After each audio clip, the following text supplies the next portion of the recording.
गेहूं की फसल में अगर अधिक पैदावार लेना चाहती है तो कौन सी विधि अपनाना चाहिए?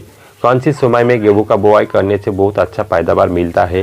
गेहूं का मिट्टी कैसा होना चाहिए? गेहूं का अधिक पैदावार लेने के लिए वैरायटी कौन सी चुनाव करना चाहिए? इसके बारे में A to Z आज बात करेंगे। मैं हूं आपका दोस्त एंड होस्ट इलियास और आप लोग देख रहे हैं Indian farming advisor YouTube channel. गेहूं में अधिक पैदावार लेने के लिए वीडियो को अंत तक जरूर देखना और मेरे चैनल में जो लोग नए हैं चैनल को सब्सक्राइब कर लेना। सबसे पहले जानेंगे गेहूं का बीज बोआने का अनुकूल समय कौन सी है। अगर हम लोग अनुकूल समय में बीज नहीं बोएंगे तो गेहूं अच्छा नहीं होगा। अक्टूबर महीने के लास्ट से लेके दिसंबर की पहली हफ्ते तक हम लोग गेहूं का बुआई कर सकती है। इसी समय के बीज में अगर हम लोग गेहूं का खेती करेंगे तो पैदावार अधिक देखने को मिलेगा। गेहूं के लिए टेम्परेचर कैसा होना चाहिए? देखिए, टेम्परेचर 15 से लेके 35 डिग्री के अंदर रहेगी तो बहुत अच्छा होगा। गेहूं का खेती करने के लिए हम लोगों को कौन सी मिट्टी चाहिए? हर तरह का मिट्टी में गेहूं हो सकती है, जैसे लाल मिट्टी, काले मिट्टी, चिकनी दोमट मिट्टी।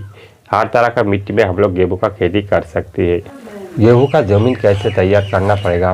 पहले हम लोगों को 2-3 जुताई कर लेना होगा। प्लाव से मिट्टी को उलट पलट करके ऑर्गेनिक तरीके से हम लोग गेहूं का खेती करेंगे तो इसके लिए हम लोगों को क्या करना पड़ेगा?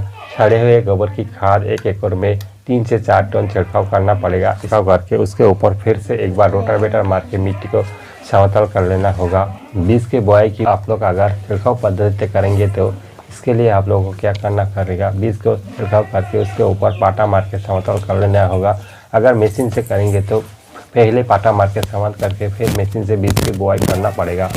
इसके बाद बात करते हैं बीज कितना लगेगा। 1 एकड़ में बीज लगती है 50 से 60 किलोग्राम अगर मशीन से बुआई करेंगे तो। अगर हाथ से छिड़काव करके बुआई करेंगे तो 1 एकड़ में 70 से 80 किलोग्राम की बीज लगता है। इसके बाद बात करती है ज़मीन तैयार करने के बाद ज़मीन में खाद कितना देना पड़ेगा स्पेशल डोज की तरफ पे। इसके लिए हम लोगों को 1 एकड़ में DAP 50 kilo, SSP 50 kilo, MOP 25 kilo और यूरिया 20 किलो देना पड़ेगा। इसके बाद हम लोग बात करते हैं सबसे अच्छा उत्पादन देने वाले गेहूं की वैरायटी के बारे में। गेहूं का अच्छे पैदावार लेने के लिए हम लोगों को वैरायटी को चुनना बहुत ज़रूरी होता है। अगर अच्छे वैरायटी नहीं मिलेगा तो हम लोग गेहूं का पैदावार अच्छा नहीं ले सकता। इसलिए हम लोग को वैरायटी को पहचानना बहुत ज़रूरी होता है। वैरायटी के बारे में जानने से पहले आप लोग देखिए आपके एरिया में कौन सी वैरायटी सबसे अच्छा उत्पाद देने वाले हैं। इसके लिए आप लोगों को क्या करना पड़ेगा? आपकी लोकल एरिया में जो वैरायटी चलता है, बहुत अच्छा उपज देता है, वही वैरायटी को चुनाव करना होगा। मैं यहाँ पे कुछ वैरायटी के बारे में बात कर रहा हूँ। पहले नंबर पे आती है पूषा तेजस, उसके बाद आती है 8663 पोसल, एसएल के श्रीराम 303 और 322। ये 2 वैरायटी भी बहुत अच्छा काम करते हैं।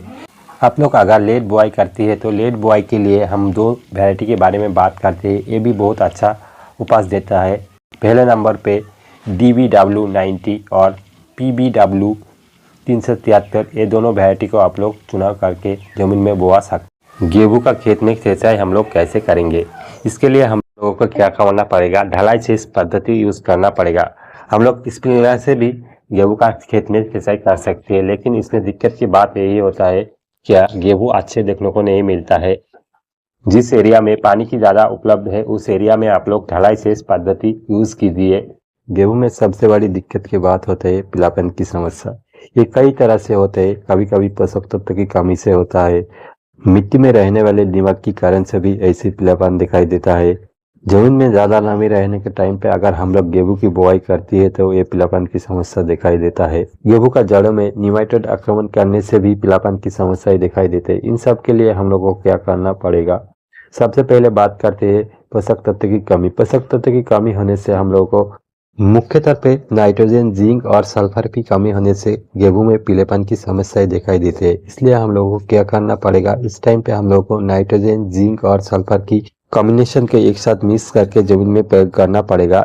इसके लिए पहले सिंचाई से पहले हम लोगों को 30 किलो यूरिया का साथ 10 किलो जिंक सल्फेट साथ में 3 किलो सल्फर मिला के एक साथ में खेतों में छिड़काव करके फिर सिंचाई करना पड़ेगा। इसमें पीलेपन की समस्या दूरी होगा। निमाइटोड के कारण में गेहूं का जड़ का विकास नहीं होता और पीलेपन की समस्याएं दिखाई देते हैं तो नीम खली के साथ यूरिया मिला के पहले सिंचाई से पहले हम लोगों को छिड़काव करना पड़ेगा। इसलिए 1 एकड़ में 30 किलो यूरिया का साथ 50 किलो नीम खली छिड़काव करना पड़ेगा। इस टाइम पे जब पीलापन की समस्या और दिखाई देती है तो नई जड़ों के विकास के लिए ह्यूमिक एसिड की छिड़काव करना पड़ेगा। 1 एकड़ में ह्यूमिक एसिड 3 किलो छिड़काव करना पड़ेगा। फंगस के कारण से अगर गेहूं में पीलेपन की समस्या आती है तो इसमें हम लोग को फंगिसाइड को स्प्रे करने पड़ेगा। फंगिसाइड आप लोग मैनकोजेब प्लस कार्बेंडाजिम गोत्रेक्स फंगिसाइड को 2 ग्राम हर लीटर पानी में मिला के छिड़काव कर सकती है। गेहूं के बारे में अगर आप लोगों को मन में कोई सवाल है तो मुझे कमेंट करके बताना और इस वीडियो को ढेर सारे किसान भाइयों के साथ शेयर करना। फिर मिलेंगे एक और वीडियो में, तब तक के लिए धन्यवाद।